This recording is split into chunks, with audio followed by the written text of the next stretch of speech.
Okay, good afternoon, everybody. I have the privilege to be with you today and to talk about gene editing, which I'm pretty excited to do. Some friendly faces in the room. I should mention I just came off of 4.5 years with dairy, with National Milk Producers Federation. So one of my favorite people is in the room today, Karen Jordan, Dr. Karen Jordan, I should say. But lots of other friendly faces and happy to be here with you. A disclaimer before I start, because I feel like this is critical for my presentation. I'm a communicator by trade. I have the gift of gab. I have kissed the Blarney Stone in Ireland. I can talk about anything and everything. I'm not a science person like you in the room. So this is not going to be a technical talk about how exactly we do gene editing. I'm going to cover off on that, but we're going to mostly talk about how do we gain market acceptance for this really exciting innovation. The last time I spoke at NIAA, I was again with dairy. So I was up here giving the same disclosure saying I'm not a veterinarian. I can talk to you about castration and udder singeing and tail docking and all of those lovely things, but I'm going to defer to the vets on all of those specifics, and I will do the same thing here today. So just full disclosure before I get started. As Neville said, I'm with Genus. I'm the head of corporate communications. I've been on board about a year. It'll be a year in a couple of weeks. And it's a really exciting company that we're going to talk about, and obviously bringing this innovation to market, God willing. We're pretty excited about it. So I don't need to tell all of you this. Farm animals get sick. And sometimes they get sick and there isn't a great cure for disease or a vaccine to prevent them getting sick in the first place. And so really today what you're going to hear me talk about is how gene editing can be a really exciting new tool in the toolbox to help us fight disease before it starts. Again, it's not the silver bullet, nothing is in this space, but it's a really exciting new innovation that we can all look to. So a couple things just about, this space. And again, you guys are the experts on this. I'm just the gabber up here. But tough diseases don't discriminate. We're going to spend a lot of time today during my talk talking about a disease called PRRS, which probably many of you are familiar with. That's a disease that when I'm talking to lay audiences, people who are not connected to animal agriculture, I often tell them, PRRS doesn't discriminate. It affects large farms, small farms. It affects outdoor farms, indoor farms, farms in China, farms in the US. It sort of cuts across the board. And the toughest diseases tend to follow that pattern where they don't discriminate. They catch diseases just like the best kept children in daycare are going to get sick. Even in the most loving homes or the most loving daycares, kids get sick, animals get sick too. And PRRS is one of those diseases that doesn't discriminate. PRRS is also one of those diseases that can lead to a lifetime of suffering and secondary infections for animals. So when we're concerned as consumers about animal welfare, PRRS is one of those diseases that's very unpleasant. For those of you who are connected to the pig space, who are farmers yourselves, you've seen farmers that have had barns break with PRRS. It's a devastating disease, and we're going to talk a little bit about that. So the fallout from animal disease is obviously can lead to death, can lead to a lifetime of secondary infections. For the farmer, it has loss of animals, significant economic impact, increase potentially in antibiotics usage. For the consumer, when they're talking and thinking about this, again, not having that firsthand knowledge a lot of times, they don't like to see animals suffering in the food system. They've expressed a pretty clear desire about wanting to use less antibiotics. They want the safest food possible, that goes without saying, and they want affordable choices. Then we have the food company. What does the food company want when we're talking about this discussion in context setting? They're concerned about sustainability. How many companies have we seen lately that have made claims about sustainability and wanting to reduce carbon footprint, wanting to do more with less, wanting to reduce food waste? We've seen a lot of CPGs in this space make those announcements. And then lastly, the environment. It's something that we all sort of throw around, sustainability, environmental impact, but there is an impact. And I think for all of us, we're always looking as producers and people connected in animal agriculture to do more with less and reduce our impact on the environment. So that brings me to PRRS. So porcine reproductive and respiratory syndrome, or PRRS, PRRSV, our lovely little catchy nickname there. animals that contract PRRS, it has a huge impact on the system. A lot of them die, frankly, just to start off the bat with that. But it also leads to pregnancy fails, a huge increase in that. And then those animals that do survive are prone, as I said, to those secondary infections and a lifetime of infections. It's odd, and I often get called on it again by you fine people with technical backgrounds, that PRRS is a virus. So technically, you don't treat a virus with antibiotics, which we all know because we all complain that when you go to the doctor and you are sick with a virus in human medicine, we all would wish that those doctors wouldn't prescribe antibiotics, but they do. So you technically can't treat PRRS with antibiotics itself, but the secondary infections do cause an uptick in antibiotics usage, and that's really what we're talking about when we're talking about antibiotics in conjunction with PRRS. This economic impact that's referenced here on the slide, it is massive. Over 600 million per year in the US, and studies have shown that 1.5 billion elsewhere globally. That's a huge economic impact. They just did a study in the UK that showed that at any one time, over 30% of the herds in Europe are infected with PRRS. That's pretty significant. It's a very significant disease. It's consistently ranked by the World Organization for Animal Health as a significant disease as well. Again, trade implications, all sorts of things that come from PRRS. So what's the Genus vision? If I could stand up here today and wave a magic wand and be your magical unicorn and talk about the impact that gene editing can have on diseases like PRRS and others, we really want to raise healthier animals. That's the crux of this. So can we raise an animal, can we breed an animal that is resistant to deadly diseases from the get-go? Can we raise an animal that leads a healthier life, that doesn't die? That would be a win, right? Reduce that need for antibiotics, increase our ability to be more sustainable, to have less impact on the environment, and again, be disease resistant. So how do we make that vision a reality? So when I'm talking again to folks that have far less connection to animal agriculture than you all do, one of the things I like to start with is to talk about breeding. So Genus, since I've been on board, has done a lot of research into consumer understanding of animal agriculture. And this should come as no surprise. I think I've given this very talk at NIAA a few years back in my career about communication. I think we've all heard that. Consumers don't understand animal agriculture. If that is something new, we need to have a chit-chat after this discussion is over. But that should not be new information to you. What is even more surprising, however, is that consumers really don't understand how we've bred animals and how that's something that's sort of gone on since the dawn of time. To be more efficient, to be healthier, we breed them for all hosts of characteristics now, but that's been going on forever.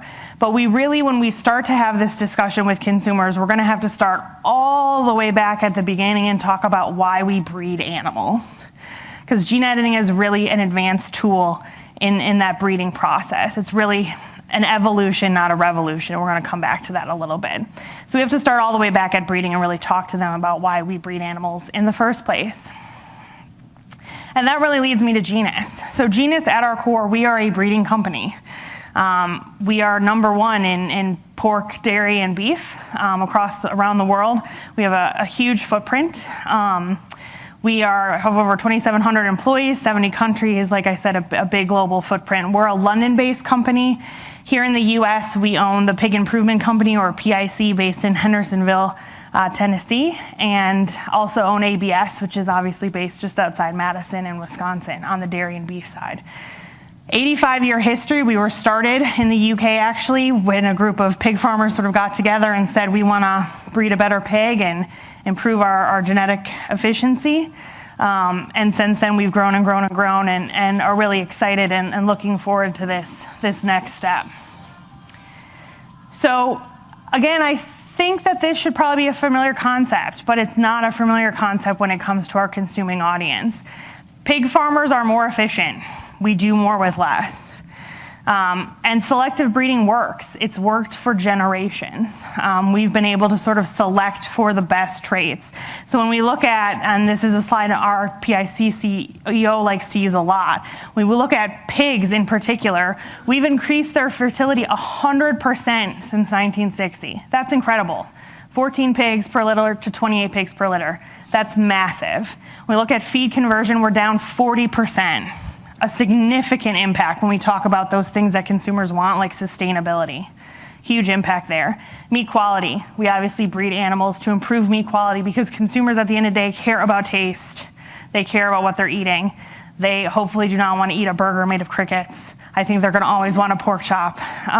So we care about meat quality, and we've improved that. We've improved the leanness on that. Same thing with dairy. I just came from dairy, as I said, near and dear to my heart. We use this slide a lot. 60% fewer cows, but yet 60% more milk. How do we do that? Animal husbandry practices, obviously taking good care of your animals. I'm not going to not say it, Karen, with you staring right at me, but also breeding. We breed better animals. We breed animals to have more feed efficiency, better conversion, better udder strength, better leg strength, better temperament, more milk production. We breed better animals. That's what we do. We are the best at it in the world, U.S. agriculture. So Genus helps with that, and we do it through a sort of a shared technology platform. I will tell you, I don't love this slide. Our CEO, based in London, really likes it.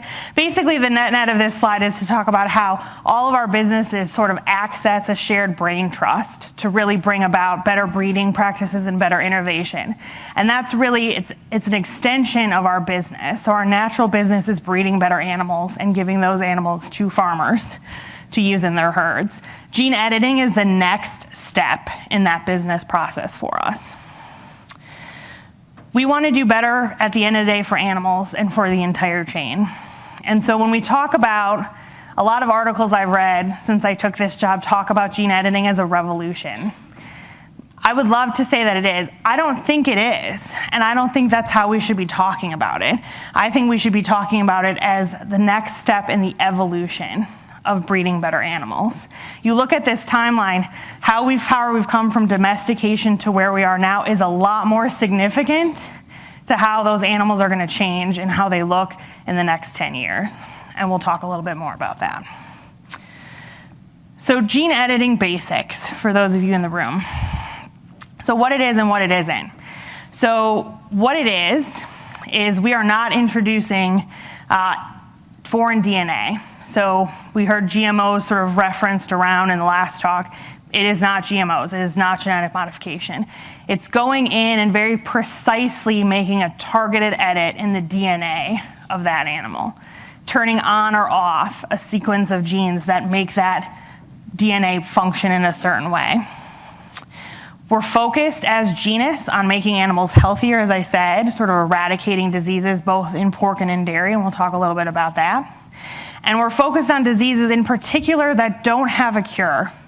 So I was remiss before in mentioning that PRRS, not only does it not discriminate, it also doesn't respond to vaccines. There's been no effective vaccine. Our CEO of the pig business often tells the story. He's a vet by trade, and he says when he did his thesis 35 years ago, he wrote on PRRS. And he hypothesized in his thesis that there would be a cure for PRRS in the next 10 years. He says that that should not be a predictor of his business acumen, is his incorrect hypothesis on that. But that's true, it just doesn't respond. So we at Genus are focused on eradicating diseases that are very troubling and very hard to cure. African swine fever would be another example of a disease that's very devastating, very hard to control. Obviously, we've done huge things in the industry when it comes to biosecurity, but that's not enough to combat PRRS, to combat African swine fever. We have to do more. We're also focused on traits that could be found in nature. Again, gene editing is a natural evolution of that breeding process. What it isn't, so this is huge. Transgenic, you hear that word a lot. No foreign DNA. We are not using gene editing to insert foreign DNA into the DNA of a pig, or a cow for that matter. It is not transgenic. We are not using gene editing to create animals for human amusement. So we're not creating designer animals. We think that's very important that people know. And then also, we're not using gene editing to create animals that can withstand abuse or neglect or mistreatment of any kind. That's really important for consumers to understand, and we'll talk about that. As I said, Genus has done a lot of consumer message testing, and one of the things we've learned very clearly is that consumers do not want, under any circumstances, gene editing to be used to allow for any sort of abuse of power when it comes to animals. So we are not using this to allow for that to happen. We are using this to really eradicate disease and focus on creating healthier animals. So gene editing has been described a lot of ways. The way that I like and the way that Genus likes to talk about it is think of it as a word processor. So it's basically your find and replace function. So you find what you want, you go in and you cut it out, and then you paste in something new to sort of heal that and bring that genetic sequence back together, and it heals itself and operates as if it was never there in the first place. What we think of as sort of a molecular scissors, you've all probably heard of as CRISPR. So there's two ways to sort of do gene editing. One is CRISPR, one is TALENs. And for the purpose of this discussion, for any attorneys in the room, the basic difference comes down to IP licensing. So Genus has an exclusive license to use CRISPR technology, CRISPR-Cas9, to make our gene edits. There's other companies in the crop space that are using TALENs. The main difference is the IP licensing. That's how that breaks down, but it functions the same. Whereas Cas9 is basically the zipper. So it goes in, it's an enzyme that allows a guide RNA to attach it. That guide RNA goes into the genetic sequence, finds the area that you want to focus on, unzips that DNA sequence, allows you to go in and cut out what you don't want, and then that enzyme heals everything back together. Again, not a science person, but hopefully I did a pretty good job of explaining that for all of you science people in the room.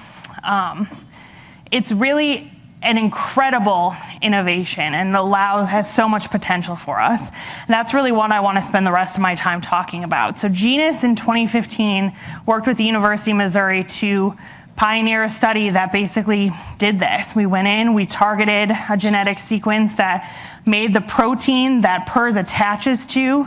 We were able to find that sequence, isolate it, and get it out of there.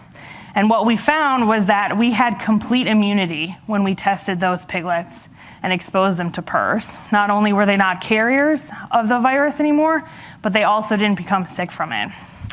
We then thought, as good scientists do, we should probably verify that again. So we partnered with the University of Roslin, the Roslin Institute. You've all probably familiar with them. They did a little thing with Dolly, the sheep. Pretty good work over there in Roslin, in Edinburgh in the UK, and we had them tested again, and they did a slightly different method of going in there and isolating that genetic sequence, but they came out with the same result, which was complete and total immunity against PERS. It's a huge breakthrough. We now have the task at Genus of bringing these pigs to commercialization. This is where, when I give talks, depending on who's in the room, the first question when my farmers are in the room is, when can we have it? How soon will it be available? So we're going to spend a little time talking about what is the path towards commercialization, both from a regulatory perspective, which is critically important, but also from a market acceptance perspective. We've talked about PERS. You're all technical people. You know about PERS. We're not going to spend a lot of time on that.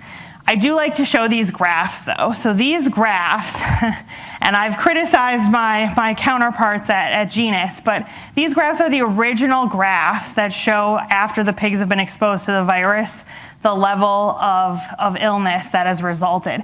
And they're actually very hard to see. So on the bottom of those graphs, that dotted line all the way at the bottom is what has happened after gene editing. So after the gene-edited animals have been exposed to PERS, that line is on 0. So we like to put these graphs up because it's huge. It is. And I can't undersell my excitement about that. But that 0 line is after exposure to PERS. So again, we talked about University of Missouri Roslin. We continue to partner with them. Made the announcement. There's been a lot of papers published. The first one was in the Nature Biotechnology, but there have been a lot subsequent to that, if you would like to read those. I like to refer to this pig as the $1 million baby. I've held a piglet that has been on the ground that is gene edited and resistant to PRRS. What I can say is we have pigs on the ground. We have several generations of litters on the ground that are disease resistant, and they're being raised and cared for on our PIC farms by employees like this one. And we're continuing to run tests and to make sure that all of our other breeding characteristics that PIC and Genus select for every day for our producers are still there, but that they're also now resistant to PRRS. It's a pretty lengthy timeline, and I would say that timeline for commercialization isn't all about Genus and what we do. A lot of it is about our regulatory powers that be and what they are going to do. The product is currently regulated through FDA.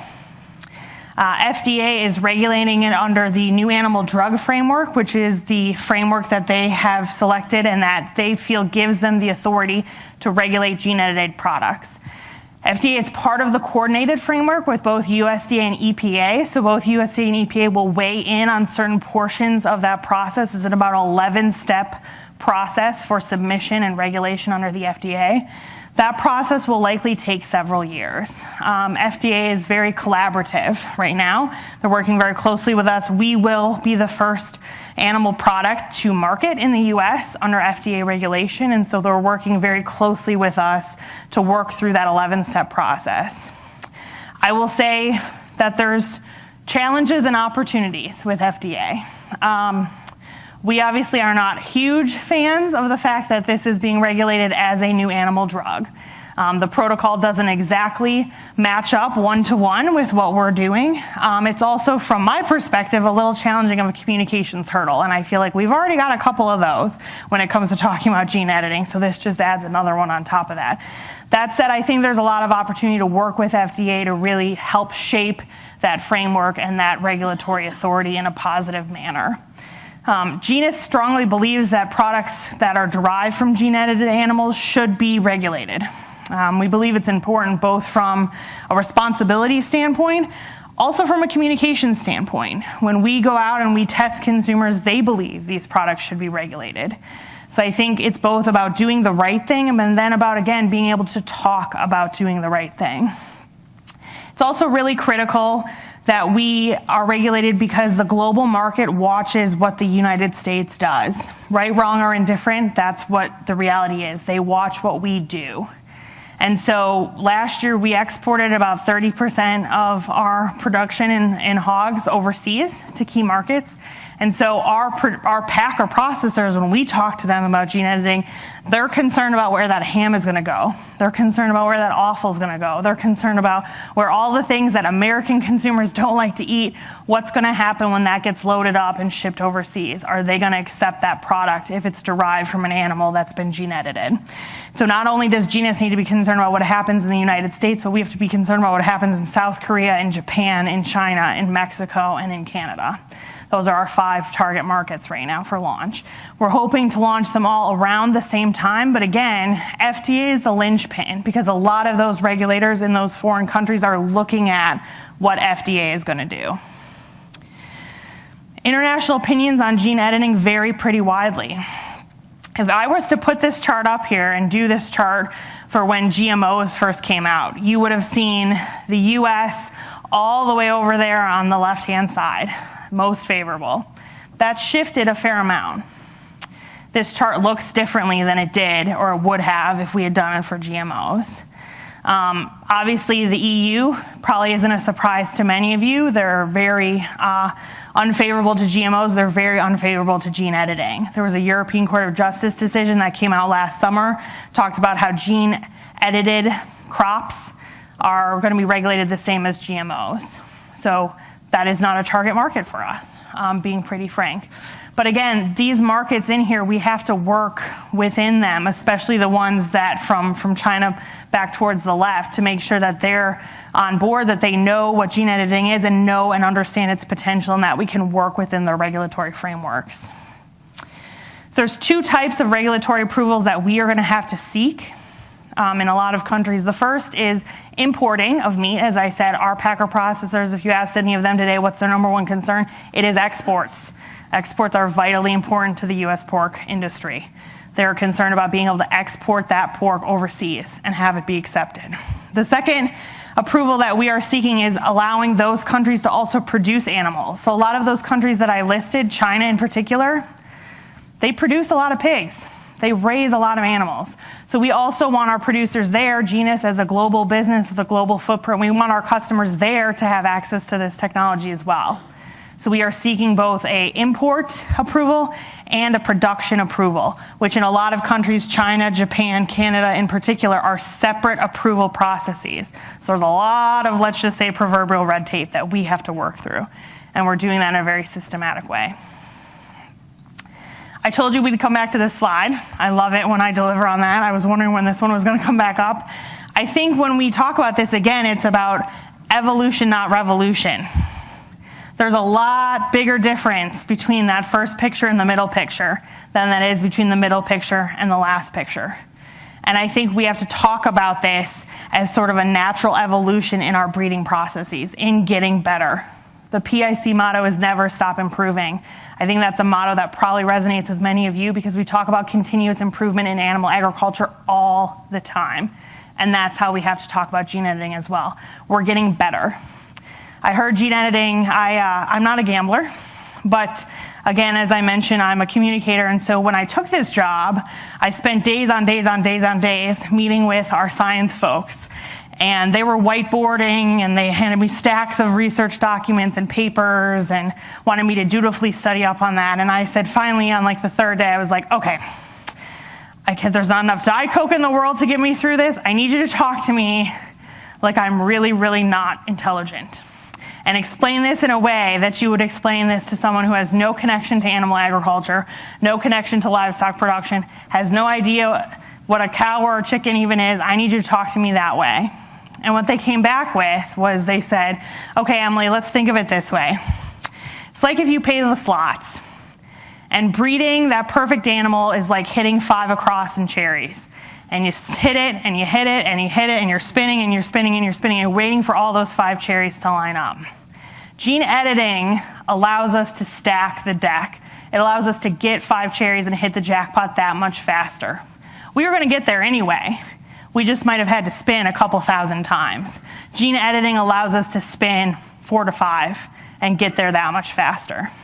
That makes sense to me as a consumer, as a human. And hopefully that makes sense to you. And I think that's how we have to try to talk about this as a natural progression.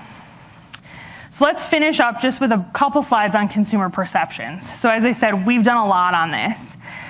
The media, for the most part, I was shocked, but we do a lot of media monitoring. The media, for the most part, has been neutral, which in this day and age, it's like unheard of. A neutral media on a topic. I can't believe it. That almost is fake news in and of itself. But it's true. They have been largely very neutral on this, and I think that's because of something that's really critical to mention in this discussion. Agriculture is not alone. I feel like a lot of times, and certainly over the course of my career, agriculture stands alone.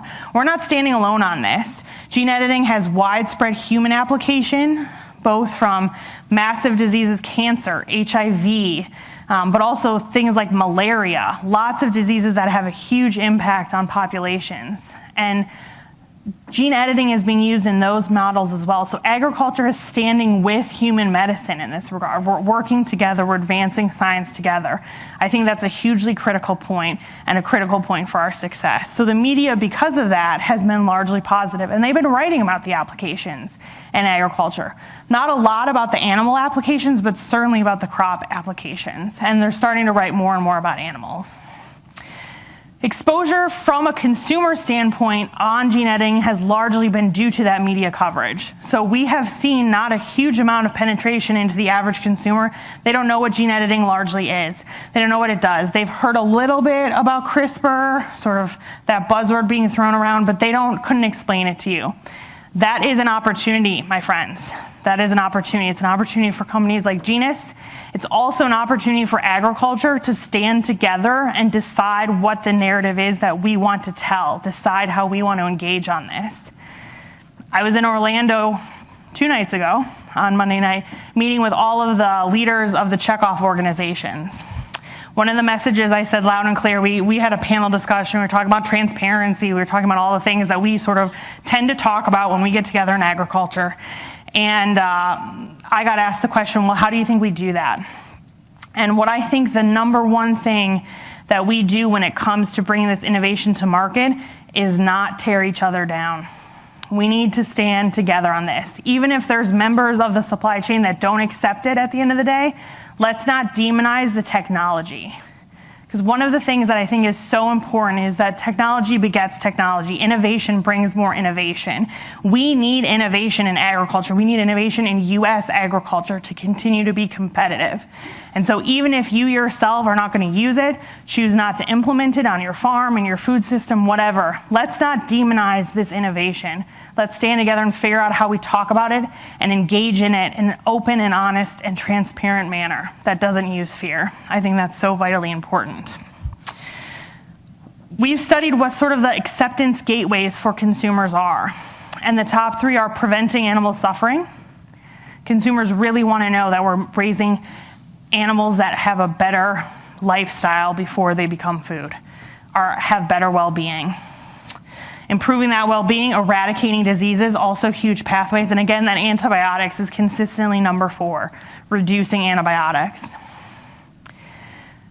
We have to take consumers seriously. I think if we all sort of take an honest moment and look at the GMO discussion that happened, we did not do ourselves any favors there, friends. We just didn't. We waited too long to engage. We thought it wasn't going to be an issue. Guess what it was? We thought consumers didn't want to know. Guess what they did? We thought that we were going to be able to tell them that it was safe and that was going to put a big period on the end of the sentence. Guess what? It didn't. We have to take people seriously. We have to meet them where they are. That probably means we are going to need to label these products, and we have to figure out how we do that. We have to figure out how we meet the consumer where they are and talk to them and address their concerns. Consistently in study after study, we saw that their biggest concerns are unintended consequences, playing God, and a safety impact. We have to figure out how we're going to address those concerns in a meaningful way and not just tell them, don't worry, we got it. That's not going to work. Just isn't. The responsibility is on companies like Genus, but it's also on the system as a whole to have that discussion. One of the things that we've looked at very closely is sort of an ethical commitments. And this is important. Genus engages with CFI on their responsible use steering committee, and we've come up with a list of ethical guidelines for all the companies that are engaged in gene editing, both on the crop side and on the animal side.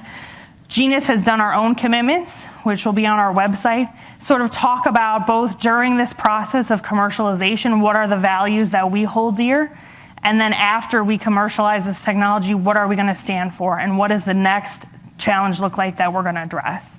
So we feel really important, really strongly about these, something that's really vital to have. What's not going to work, as I think we all know, is not making information available. So we all need to engage. And Genus wants to support everyone in that. We're engaging with Pork Board and others to do trainings for people about how to talk about gene editing. If that's something that interests you, please let me know. I'd be happy to get you in touch with those folks, make sure that we can help you understand this and move forward and at least be able to talk about this in a way that's consistent with some standard messaging. I think the one thing, and I want to sort of close on this, is one of the challenges we have, I mentioned those gateways for success when we talk about gene editing being used in production agriculture. We have had challenges in production ag in talking about how we care for our animals, how we raise our animals. And so as part of this discussion, as an underpinning in this discussion, we're going to have to remind consumers once again of how good of stewards we are to our animals, to our land, to our farms every day. It's an ongoing challenge. I've been talking about agriculture my entire career, so going on 13 years now, and even longer if you count my time at USDA before that. And we can't let up on that. It's huge, not just for gene editing, and this isn't Emily as Genus. This is just Emily as a member of this amazing community. We can't let up in talking about what we do and why we do it. And we have to continuously be improving how we do it.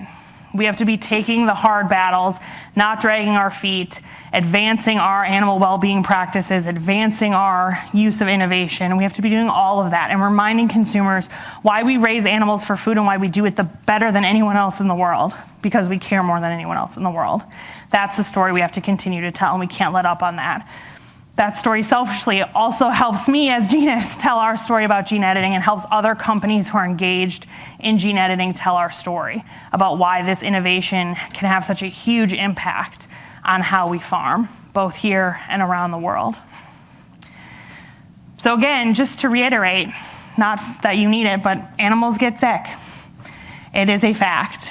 And at Genus, we are working on eliminating diseases like PRRS, like African swine fever, like bovine respiratory disease, that have a huge impact on the healthfulness of our livestock here in the US and around the world. We're looking to commercialize that technology. We're still several years away. We've got some factors to work out. Regulation being one, market acceptance, consumer acceptance being my burden, our burden to bear as well, and we have to get that sorted out. But we need to be transparent and focused on what we're doing, and I think we need to do that in a way that builds each other up and reinforces again that common message and those shared values that we all have about agriculture, and helps bring those shared values to the consuming audience. Thank you for having me. I'm really excited to talk about this, and I think we're taking questions after the next speaker. Thank you.